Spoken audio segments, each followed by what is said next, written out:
Onabula mugoa yeye. Umbewo wete. Onabula mugoa yeye. Umbewo wete. Ndagomba. Onabula mugoa.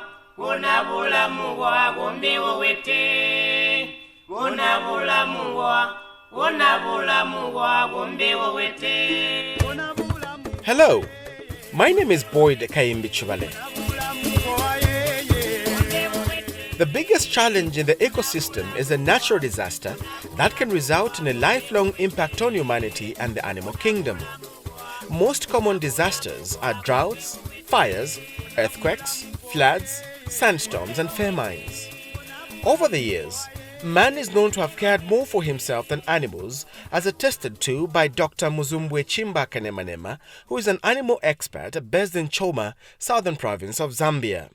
Yes, we do get animals not cared for when we have these calamities like drought. And you find that when a drought is happening, people are always optimistic that it will improve. And with time, there's completely no herbage, no water, and people now concentrate on just trying to get water for themselves and not for the animals. And then the feed for animals run out. As you know, here we depend on the natural pastures in the wild, where animals just go to fend from there. So by the time we realize we are deep in the drought, we have completely no water and no herbage for animals. And very little is done because there's nowhere we can source for this feed for the animals. And there's nowhere we can, the little water which is available is just for human use. Batoka-based farmer Givers Nyangale says drought has always had adverse effects on animals. He cites the last 2 years as the most hard-hitting, as all water points in his area completely ran dry, forcing animals to cover distances of more than 15 kilometers in search of the commodity. In this past 2 years, the rains has not been so good, more especially that other year before last year. We didn't receive enough rains. So there was indeed a very big drought because even the food for animals was not there. Even water finished somewhere around August. So the animals had to walk to cover long distance, about 15 kilometers. That's where they go and find water. So it has been a challenge and we lost animals. How did you survive?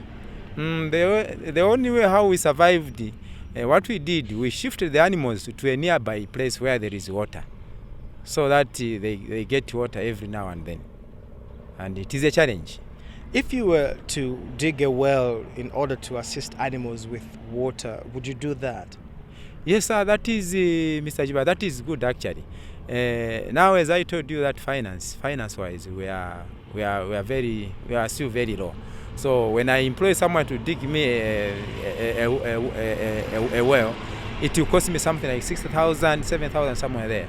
So it has been a challenge, but that is the idea. If we can dig our own well, so that we can be getting water for the animals, and if we can have bores, enough bores, so that people can draw water from there, and also we give our animals. Mordecai Hambai is another local farmer. He agrees with Nyangale. Yeah, actually it's another challenge for the animals to find where there is water. We took maybe 4 kilometers. So as a result, this season, there is no grass, there is no water. It's another challenge. What do you do in that case? Sometimes we have bores. We tap water from the bores for the animals. Is that water enough? No, so it's a challenge. Maybe you have 17 animals, only manage to give them 10 animals. So maybe 7 will have no water the whole day. Have you ever suffered a drought in this area that has killed more than the expected number of animals? Yes, 3 years ago we have such challenge. Tell me about it. Explain more about it. When the rain delayed raining, so we face that challenge because from maybe September to November, if there is no water, normally animals dies. Dr. Manli Mazila is District Livestock Officer for Solwezi in the Northwestern Province. He claims government is always equipped with manpower and resources to avert any possible impact natural disasters such as disease outbreaks and famines can cause. But in cases of disease outbreak, maybe in times of famine or drought, as a government, we have the manpower. So maybe the things which get considered at such a time, if there is an abrupt outbreak, would be resource mobilization. Government has a wing called the DMM, or Disaster Management and Mitigation Unit. So that unit usually it looks at concerns or complaints on the ground. Let's say maybe there is something which is described as a disaster. So government will come in to help fund that activity so that problem can be reduced.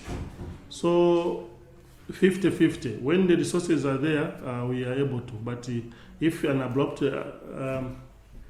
outbreak comes in, there is an issue of mobilizing and seeing how we can sort it out. But farmers like Nyangale are not comforted by Dr. Mazila's assurances. Nyangale claims the economy is way too harsh to allow him find enough money to protect his animals from diseases. A routine for dipping his animals every week is expensive. But the challenge we have in this economy, we run short of the finances. We do want to take our animals for dipping. At times, as I have already told you, that I have 23. So I'm supposed to pay 23 kwacha every Friday for dipping to prevent them from other diseases. So it has been a challenge, unless you sell maybe one goat so that you keep on helping them and you buy some drugs for deworming and the prevention and so forth. Mordecai Hambai agrees with Nyangale. He says medicines for disease prevention are scarce and when available, they are costly. There are some challenges in terms of medicine. For medication, there are no medicine. Sometimes animals do die because of lack of veterinary and other issues. What sort of diseases do they die from? We call it Denkete corridor. Yes. How rampant is it in this area? There are so many because 2 weeks ago, 2 animals died of the same diseases. Your animals? Yes, my animals. So what do you do in order to protect them from dying? We are encouraged by the vet officers to buy medicine for the same diseases. How often do you have to give them medicine?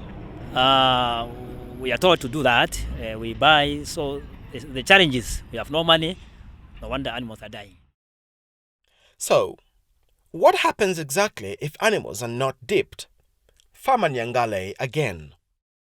If I don't dip them, what happens is when the tick bites the animal and they stick to the animal for more than 2 weeks to a month, then they will leave the disease. Then the animal later on, it will start feeling unwell. So it will die as a result. Yes. How many cattle have you lost in this manner? I had a lot of animals earlier before it came to this number. I had 35. So we experienced a disease, corridor, and the animals were even purging and lack of food and not having enough water. So they walk long distances to find water. So it has been a challenge. It is a challenge actually. The southern province of Zambia holds a population of more than 1.3 million cattle, majority in the hands of small-scale farmers. Of this population, only a paltry number is lost due to natural calamities. Dr. Muzumbwe Chimba Kanemanema again. In this region, in the southern province of Zambia, we have the population of about 1,300,000 cattle. Owned by who? Owned by the small-scale farmers, and majority owned by the small-scale farmers and partly the commercial farmers. And on average, on a yearly basis, how many heads of cattle do you think we lose as a result of natural calamities? Very little here because we rarely get hit by these droughts. I think the last drought was almost 6 years ago, 7 years ago. So very little, we lose very little to these calamities. What about losing animals to things like diseases? Oh, disease is actually there, and we do a lot of disease control measures. In this province of the Southern Province, we do have a disease we call East Coast fever, and this disease is prevalent in most of the districts. I think in about 10 of the 13 districts of the province, this disease is present. Is it preventable? It is preventable, and it's transmitted by ticks. So prevention control or prevention can be done by tick control. If the tick control is effective, this disease doesn't come. If there's a lapse in tick control, then we end up having this disease transmitting the tick-borne diseases. East Coast fever is one of them. And is it curable? It is curable. The drugs of choice, or the best drugs which treat this one, are pretty expensive, but it's curable.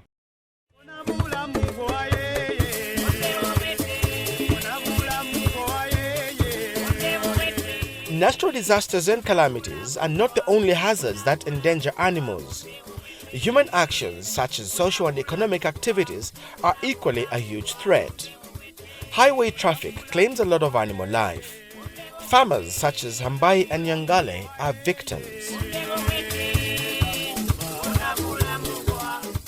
Where we are standing right now, there's a main road, and I know that animals are crossing this road time and again. How protected are animals from being hit by vehicles here?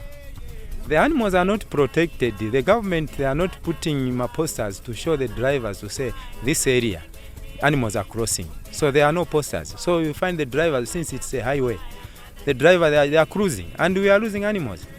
And you go to the police, you find when your animal is hit by a truck or any vehicle, you end up losing, and at last they'll put you in custody. They say, why are you leaving your animal to walk out free? So it has been a challenge. If the government can put more eyes on this problem so that we don't lose our animals for them being hit by trucks and vehicles. There are no help actually. Have you had any of your own animals hit by vehicles on the highway? Yes, actually I lost 3 animals.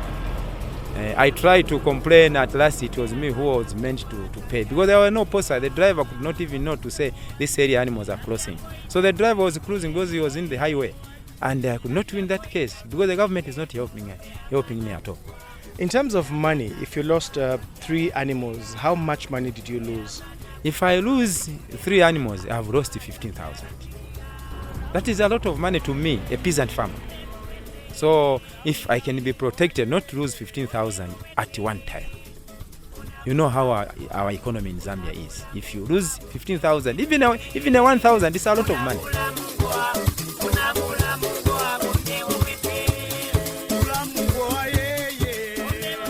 Yeah, I lost 2 last year.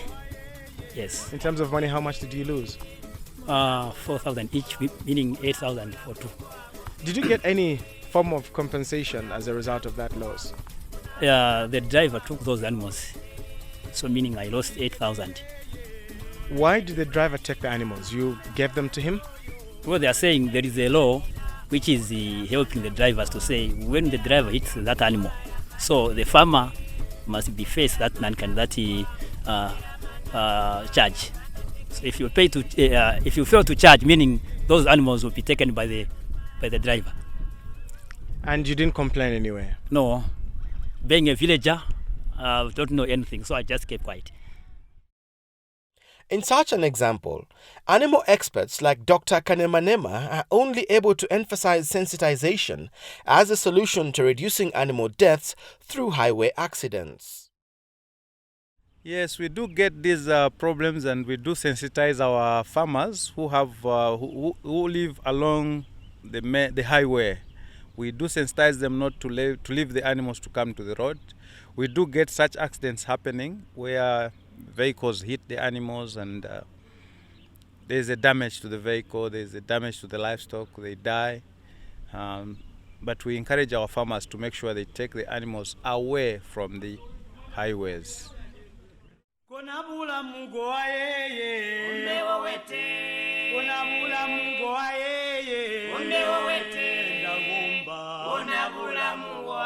unabulamu bwa gombewo wete.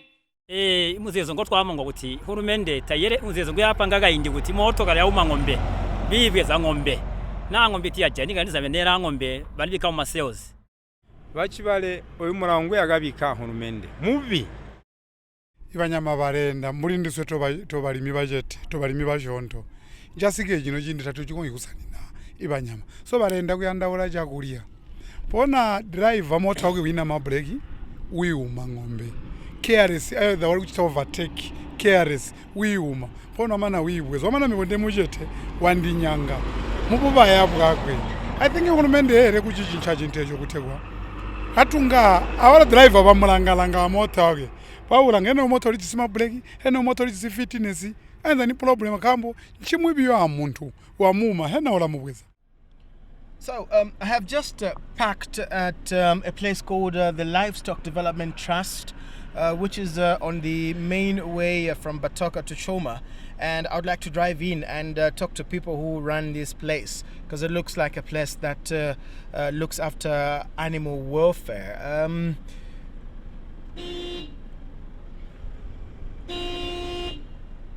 Well, I'm trying to hoot and see if anybody is coming. Oh, luckily enough, there's somebody who's just by, who's coming over by the gate. Probably. Hi. How are you? I'm fine. How are you? What's your name, sir? I'm Man. Man, my name is Boyd. I'm trying to find out if there's anybody here at the Livestock Development Trust. Do you think there's somebody inside there? No, I don't know.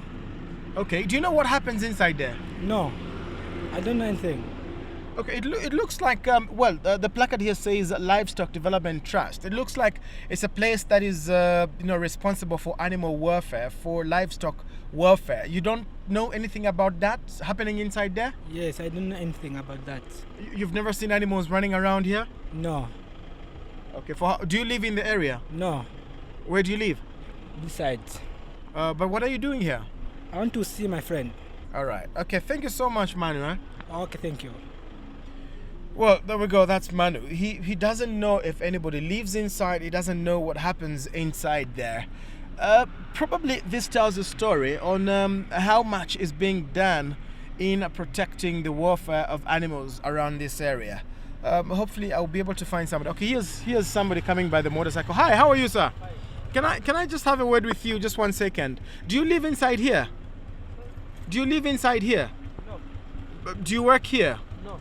You're just passing? Yeah, just passing. Can I find out? Do you know anything that happens inside the Livestock Development Trust? No. Are you sure? All right, thank you so much. Okay, that's another person. They don't know exactly what happens inside here.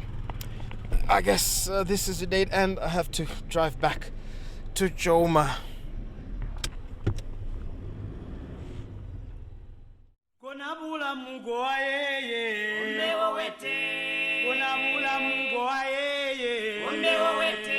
Ndagomba.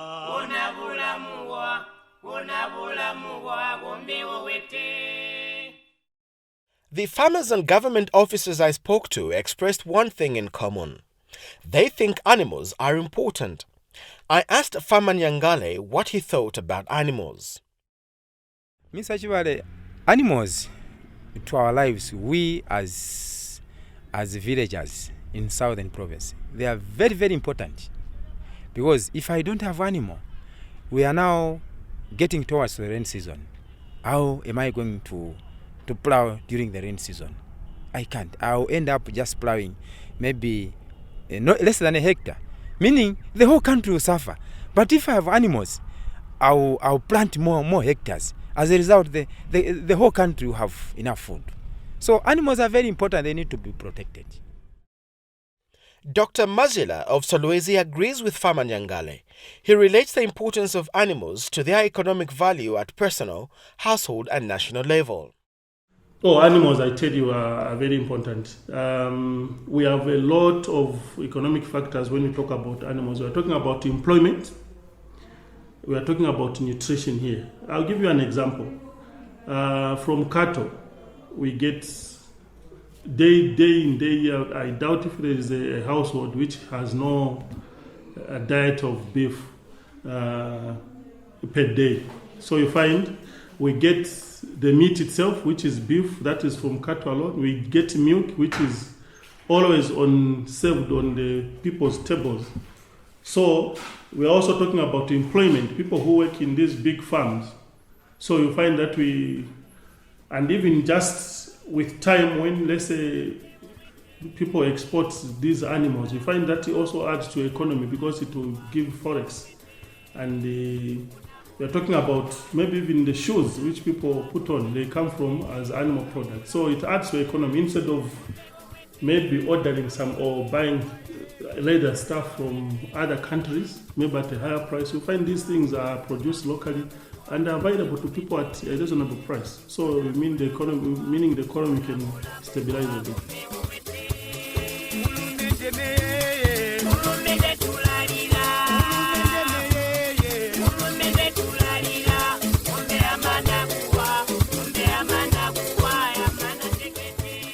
The same animals we use maybe for school children, we pay, we sell, and we give the children to go to school. The same animals. So we benefit from the animals. Do animals benefit from you? No. Of course they do, Mr. Chibale. Why am I saying so? They benefit from us because when there is no water, I'm responsible to take them to where there is water. So they are benefiting from me. And again, if there is no food, I have to go in my pocket and buy some maize bran and even molasses. Would you say animals are man's best friend? Yes, they are. Yes. Why? Why do I say so that they are best friends to man? You can find me maybe early in the morning. I go in the crow. I'm touching one animal. At time, if I stand just by the gate, they all come to me, and they even come and start almost kissing me. So we are very friendly with our animals. Do you agree with him? Yes, very much, very much. We are friends. We are friends, as you are saying. Okay. Cheers. So you can't live without animals, and animals can't live without you. Normally here we can't. You can't survive. Those people who have no animals, there is life is not well as good. So a villager like me, to be called a villager, I need to have maybe 10 animals and above. Then I will be okay. Yes. If all your animals died as a result of natural calamities, say for instance drought, or there's war and people are displaced, what would you do? How would your life be? Normally what we do, maybe I can go to a nearest village, a neighbor, to ask for assistance. Maybe I can have another 2 animals for me to start plowing. What would you do? I think if there is war and we are displaced from where we used to stay, and now life becomes hard for me, what I can do, for a start, maybe just struggling. You can use hand farming, but which is not enough and good for me because I can't plant more as I desire to do. So for me, as my friends have just said, if there is someone who has animals nearby, I can still go there and ask for assistance. We do help each other if you don't have. Yes, sir.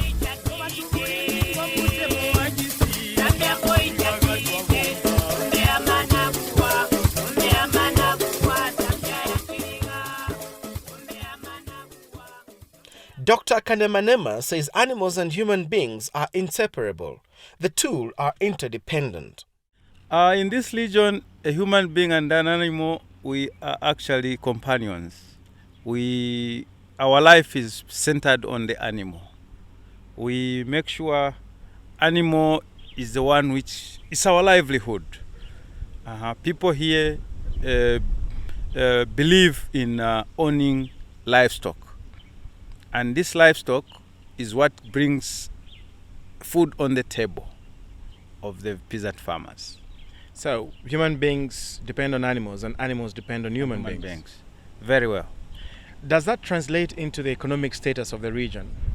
Yes, that translates into the economic status of the region. In this region, our people, I can call them, they are self-reliant because of the livestock. Would you explain more when you say self-reliant? They They do a lot of things. Sending children to school is so easy for them because they'll just get an animal, for instance, take it to the market, obtain the money, and be able to pay for the school-going children. Even food requirements, find that they will sell just part of their livestock and be able to buy other needs of the family. But what should be done to cement this relationship? Farmers Nyangale and Hambai again. What I think maybe it can be done in our area, if the government can provide something like a shop where we farmers, we become members of that shop, where we can be getting food for the animals at a low price. And then if the government can help us with boreholes and dams so that we can help our animals, I think that would be much better for us as farmers. Yes, sir. Right now, is there any assistance that you get from government other than having assistance from veterinary officers? At the moment, there is nothing because we used to be given my dips. Maybe they give you 2 containers in every month. Then we just top up. Now this time there is nothing. So we are just doing it on our own. When did that stop? Some five years ago. No, we started a long time to demand for maybe boreholes and dams, but there is no response. So it's a challenge as well. Now that there's no response, what do you do? We're still crying for the same government to do us a favor for the challenge. And if government doesn't do you any favor, what do you do? Normally we simply we keep quiet for waiting maybe for assistance from NGOs and other well wishers. Do NGOs come to help you? At the moment, we don't have. Yes, we are getting assistance from the veterinary officers, and in some of the groups, like we have a milk center here in Batoga. There are some of the NGOs come, they sensitize us how we can look after our animals.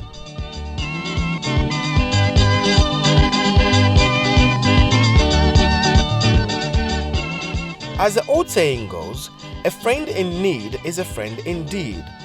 Animals and human beings could be a true testimony to this. It's friendship forever. My name is Boyd KAIMBI CHIBALE.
ng'ombe, chirigeninga mwaga inda pala ng'ombe, chirigeninga mwaga inda pala ng'ombe, chirigeninga mwaga inda pala ng'ombe.